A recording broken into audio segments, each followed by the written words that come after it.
Om Swastiastu.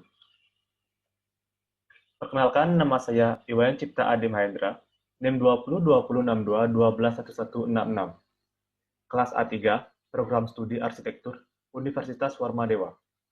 Di sini saya akan mempresentasikan metode perancangan arsitektur. Dimulai dari pengertian metode perancangan. Metode perancangan arsitektur merupakan sebuah teori ataupun cara tentang bagaimana seorang arsitek harus melakukan perancangan yang diarahkan pada jaminan bahwa bangunan akan memberikan tujuan tertentu yang bermanfaat. Esensi metode perancangan arsitektur yaitu keberadaan karya arsitektur harus dapat membawa makna manifestasi kehidupan dalam bentuk atau ekspresi. Maka dari itu, karya arsitektur harus mengandung yang pertama keindahan, kedua kekuatan, ketiga keteduhan, dan yang keempat keharmonisan. Adapun metode perancangan dari para arsitek dunia, yang pertama yaitu Ludwig Mies van der Rohe. Menurut beliau, dalam metode perancang bangunan yang terpenting ialah konsep ruang tunggal, universal space, merupakan pengembangan dari konsep flowing space, yaitu yang pertama, ruang-ruang universal yang terbagi oleh partisi dengan kolom bagian sisi sehingga rating bebas kolom. Penggunaan bahan baja sebagai struktur utama mencerminkan suatu kesederhanaan dari bentuk-bentuk persegi panjang. Kesederhanaan itu sendiri bukan suatu kesederhanaan yang tidak bernilai, tetapi suatu kesederhanaan yang berlandaskan suatu pemikiran untuk memecahkan masalah lebih sederhana lagi yang terkenal dengan semboyan less is more. Yang kedua, Le Corbusier. Beliau mengemukakan metode Five Point of New Architecture yang digunakan untuk membuat suatu jenis bangunan baru yang berbeda dengan bangunan-bangunan sebelumnya. Konsep ini terdiri dari 1. Piloids.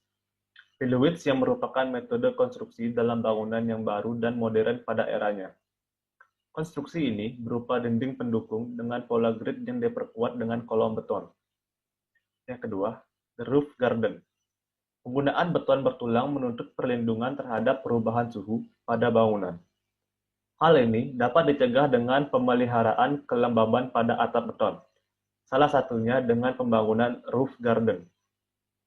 Ketiga, the free designing of the ground plan. Berkat konstruksi yang digunakan, dinding interior dapat diletakkan di mana saja bila diperlukan, sehingga menghasilkan kebebasan bagi para desainer dalam mendesain ground plan.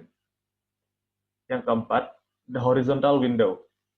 Penggunaan metode konstruksi rangka beton menghasilkan bukaan persegi panjang di fasad, sehingga jendela atau bukaan yang terbentuk ialah horizontal.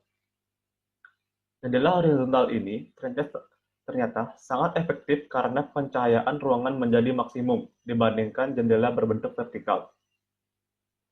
Dan yang kelima, redesign of the facade. Metode konstruksi rangka beton yang digunakan menyebabkan adanya pemisahan bagian eksterior bangunan dengan rangka strukturalnya, sehingga desainer dapat mendesain fasad bangunan secara bebas. Yang terakhir yaitu Richard Meyer.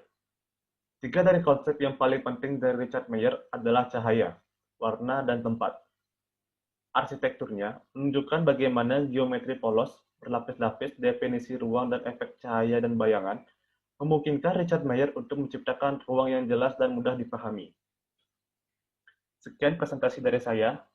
Apabila ada salah kata ataupun kata yang kurang berkenan, saya mohon maaf sebesar-besarnya. Saya akhiri dengan para mesanti. Om Santi Santi Santi Om.